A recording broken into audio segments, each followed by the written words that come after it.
Hello जय हिंद दोस्तों, welcome to my YouTube channel. दोस्तों इस वीडियो में बताने वाला एसएसजीडी के परीक्षा में पूछे जाने वाले वन से संबंधित 10 महत्वपूर्ण प्रश्न कराने वाला हूं दोस्तों, जो कि आपके एग्जाम के पॉइंट ऑफ व्यू से बहुत ज़्यादा इंपॉर्टेंट क्वेश्चन होने वाले हैं। तो ठीक है, इस वीडियो को मिस मत करना, अच्छे से देखना, एक भी क्वेश्चन मिस मत करना दोस्तों, क्योंकि एक एक क्वेश्चन मोस्ट इंपॉर्टेंट क्वेश्चन है। क्योंकि एसएससी के जीडी के एग्जाम में हमेशा से ये क्वेश्चन रिपीट होते हैं। ठीक है, तो रट कर आपको 10-20 नंबर पक्का कर लेना है दोस्तों। ठीक है, जो भी सीरीज चला रहा हूँ, ये 7वां वीडियो, इससे पहले जो भी मैंने 6 वीडियो तक बनाया है वो सारे वीडियो मिस मत करना, सब देख लेना। ठीक है, सबका अलग अलग का टॉपिक से मैंने वो वीडियो लिया है, सब देख लेना। ठीक है, तो ये इस बार वर्दी लेना है दोस्तों, इसलिए मैं कह रहा हूँ कि एक भी वीडियो मिस मत करना। सभी वीडियो का लिंक आपको डिस्क्रिप्शन में मिल जाएगा। तो चलिए फर्स्ट क्वेश्चन पे चलते हैं। तो फर्स्ट क्वेश्चन है दोस्तों कि आपका चाणक्य डैश के शासनकाल के दौरान प्रधानमंत्री थे। ठीक है, आपका 4 ऑप्शन है। चंद्रगुप्त मौर्य, सेकंड नंबर पर ऑप्शन है हर्षवर्धन, बिंदुसागर, अशोक। ये आपका 10 सेकंड मिलेगा, आपको आंसर देना है।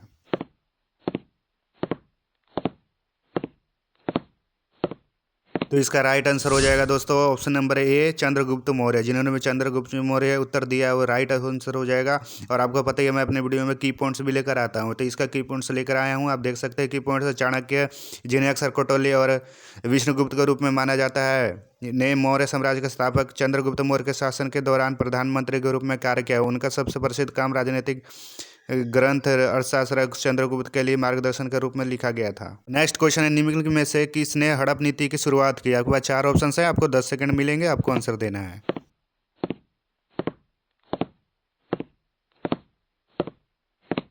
तो दोस्तों इसका राइट आंसर देख लेते हैं, और राइट ऑप्शन हो जाएगा दोस्तों ऑप्शन नंबर 4, लॉर्ड डलहौजी। जिन्होंने भी ऑप्शन नंबर 4 लॉर्ड डलहौजी का आंसर दिया है वो राइट आंसर हो जाएगा। चलिए कुछ की पॉइंट्स की बात कर लेते हैं। की पॉइंट्स है, हड़प नीति भारत के गवर्नर जनरल 1848-56 लॉर्ड डलहौजी द्वारा हिंदू भारतीय राज्यों में उत्तराधिकारी के प्रश्न से निपटने के लिए तैयार किया गया एक सिद्धांत था। इस नीति के अनुसार यदि राजा कोई स्वाभाविक उत्तराधिकारी न होने पर अंग्रेजों द्वारा राज्य को हड़प लिया जाएगा या अंग्रेजों द्वारा प्रशासित और कब्जा कर लिया जाएगा। ठीक है, तो आपको ये याद रखना है की पॉइंट्स। चलिए नेक्स्ट क्वेश्चन पे चलते हैं। नेक्स्ट क्वेश्चन है, कुतुब मीनार की 5वीं मंजिल का निर्माण किसके शासनकाल में हुआ था? आपके पास 4 ऑप्शन हैं, आपको आंसर देना है। ठीक है, तो ऑप्शन नंबर 1 हो जाएगा इल्तुतमिश, मोहम्मद बिन तुगलक, फिरोज शाह तुगलक, रजिया सुल्तान।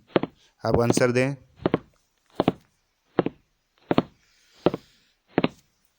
तो इसका राइट आंसर हो जाएगा ऑप्शन नंबर 3, फिरोज शाह तुगलक। ठीक है, तो फिरोज शाह तुगलक इसका कुतुब मीनार का 5वीं मंजिल का निर्माण कराए थे। ठीक है, आपको याद रखना है। अब कुछ की पॉइंट की बात कर लेते हैं। चलिए देख लेते हैं की पॉइंट्स क्या है। तो की पॉइंट्स की बात करें, कुतुब मीनार की 5वीं मंजिल फिरोज शाह तुगलक के शासनकाल के दौरान बनाई गई थी। दिल्ली के पहले मुस्लिम शासक कुतुबुद्दीन ऐबक ने 1200 ईस्वी में कुतुब मीनार का निर्माण शुरू किया गया था। ठीक है, लेकिन केवल तहखाने को ही पूरा कर सका। ठीक है, इसको याद रखना। इसको उत्तराधिकारी इल्तुतमिश ने 1220 में 3 और मंजिलें जोड़ी। फिरोज शाह तुगलक ने 5वीं और आखिरी मंजिल का निर्माण कराया। तो दोस्तों ये आपको याद रखना, की पॉइंट्स अच्छे से आपको याद रख लेना। ठीक है, एग्जाम के पॉइंट ऑफ व्यू से बहुत ज़्यादा इंपॉर्टेंट हो जाता है दोस्तों ये की पॉइंट्स, ये जरूर आते हैं। तो ठीक है, हिस्ट्री का ये सारा मैं आपको क्वेश्चन करा हूँ जो कि आपका यहाँ पे वंश से संबंधित है। ठीक है, आपको याद रखना है एक एक पॉइंट्स। ठीक है दोस्तों, चलिए अब चलते हैं नेक्स्ट क्वेश्चन पे। नेक्स्ट क्वेश्चन नंबर 4 है दोस्तों। चलिए देख लेते हैं, निम्नलिखित में से कौन इब्राहिम लोदी को हराने के बाद पहला मुगल सम्राट बना? ठीक है, आपके पास 4 ऑप्शन है, आपको आंसर देना है।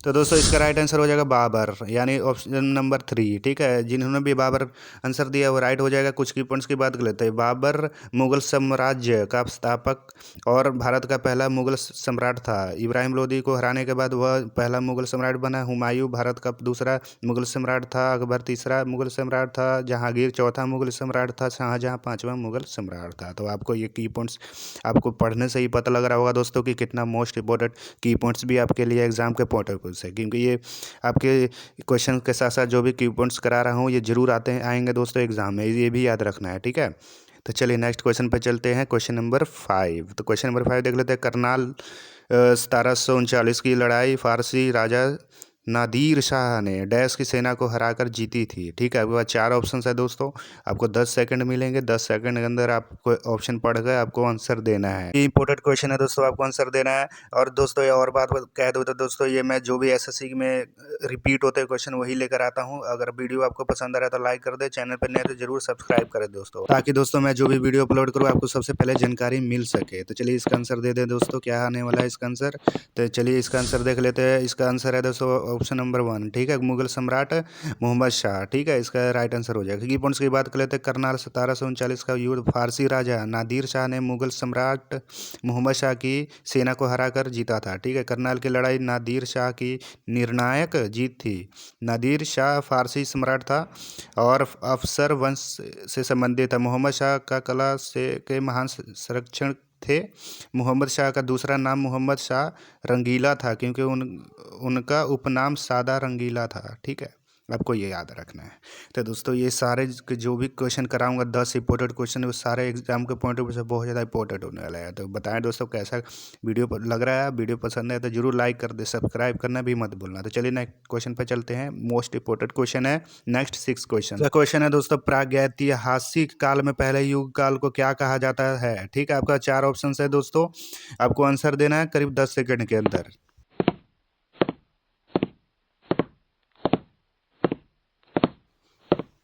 तो दोस्तों इसका राइट आंसर देख लेते हो। इसका राइट आंसर हो जाएगा ऑप्शन नंबर 1। ठीक है, पूरा पाषाण युग, ये राइट आंसर हो जाएगा 6 क्वेश्चंस का। ठीक है, की पॉइंट्स की बात कर लेते हैं। तो की पॉइंट्स है, लिपि के विकास से पहले की अवधि को पूर्व ऐतिहासिक काल कहा जाता है। ठीक है, याद रखना है, इसे पाषाण युग भी कहा जाता है। अवधि को मोटे तौर पर पाषाण युग, कांस्य युग और लौह युग में विभाजित किया गया है। तो आपको ये याद रखना है दोस्तों। की पॉइंट्स मोस्ट इंपोर्टेंट की पॉइंट्स हैं।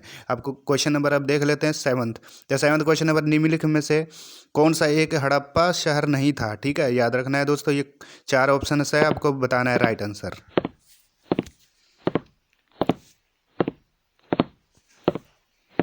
इसका राइट आंसर हो जाएगा दोस्तों ऑप्शन नंबर 3 मेहरगढ़। ठीक है, इसका राइट आंसर हो जाएगा।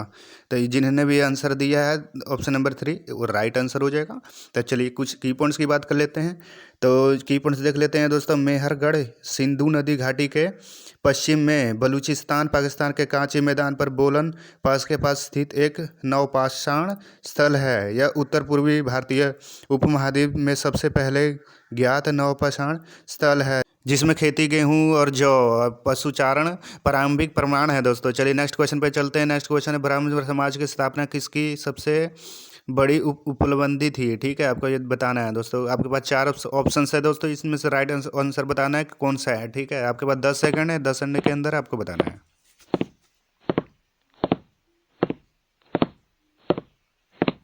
इसका राइट आंसर हो जाएगा ऑप्शन नंबर 3 राजा राम मोहन राय। तो जिन्होंने भी राजा राम मोहन राय आंसर दिया वो राइट आंसर हो जाएगा क्वेश्चन नंबर 8 का। ठीक है, तो इसी तरह मैं कंटेंट आपको अच्छा लग रहा है तो दोस्तों लाइक करते जाएं। ठीक है, तो इसका की पॉइंट से देख लेते हैं कुछ इस तरह से। ब्राह्मण समाज। ठीक है, तो इसका बात करते हैं। राजा राम राय को आधुनिक भारत का जनक माना जाता है। उनका जन्म बंगाल में 1772 में एक धनी परिवार में हुआ था। उन्होंने बनारस में अपनी प्रारंभिक संस्कृत शिक्षा और पटना में अरबी और फारसी शिक्षा प्राप्त की, जिन्होंने न केवल हिंदू धर्म बल्कि इस्लाम, ईसाई धर्म और यहूदी धर्म का भी गहन अध्ययन किया है गया। ठीक है, क्वेश्चन नंबर 9 चलते हैं। तो क्वेश्चन नंबर 9 है आपका, निम्नलिखित में से कौन फ्रांसीसी क्रांति के आदर्शों से प्रेरित था। तो आपके पास 4 ऑप्शन है दोस्तों, इसका आंसर आपको राइट आंसर देना है। ठीक है दोस्तों, ये ऑप्शन है आपके पास, टीपू सुल्तान, अरबिंदो घोष और एनी बेसेंट, बदरुद्दीन तैयबजी। ठीक है, आपके पास 4 ऑप्शन है, इसमें से राइट आंसर आपको 10 सेकंड के अंदर बताना है। ठीक है,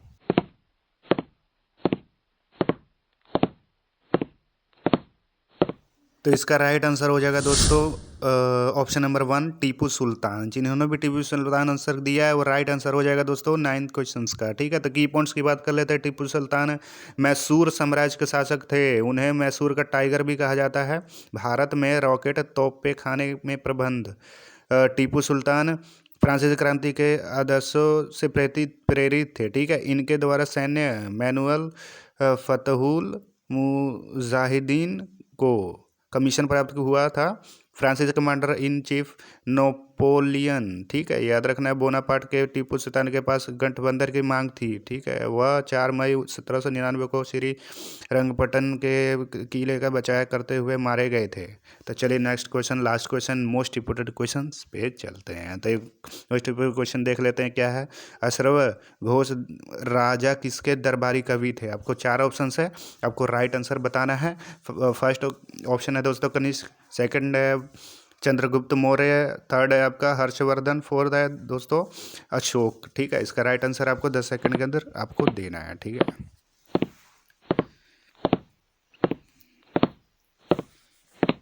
तो दोस्तों इसका राइट आंसर हो जाएगा ऑप्शन नंबर 1 यानी कनिष्क। तो दोस्तों इसका राइट आंसर जिन्होंने भी दिया है वो एकदम बिल्कुल सही है, अब बिल्कुल राइट है।